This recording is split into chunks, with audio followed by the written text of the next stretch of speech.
Colleges are starting their fall semester, and athletes now have more options to compete at the highest level with NIL money.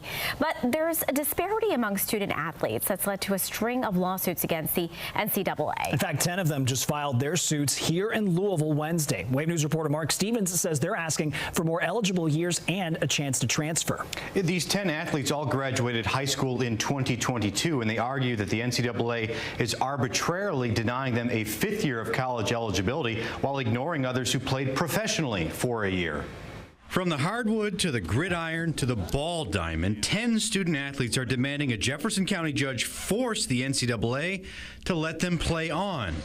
They filed this lawsuit seeking to restrict the NCAA from enforcing its newest rules on this high school class of 2022, as well as requiring the association to open the transfer portal for these students for a week. A hearing on their demands is set for Friday morning.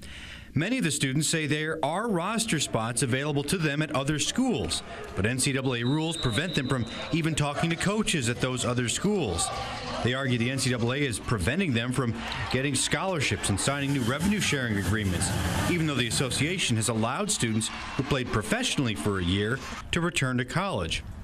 This is the latest lawsuit in a string of cases arguing the NCAA's latest rules unfairly impact the class of 2022, who are being denied a fifth season, even though they've competed against players with 5 and even 6 years of eligibility. Courts in 7 other states have ruled for students in similar situations. The NCAA did not return our request for comment. It has appealed a Colorado federal judge's decision granting students eligibility. That judge noted in one of her rulings the NCAA is in a bind of its own making. It's not clear if the judge here will rule from the bench tomorrow. The athletes asked for the portal to be open to them from August 11th through the 18th. We're already days into that request. Mark Stevens, Wave News. All right, Mark.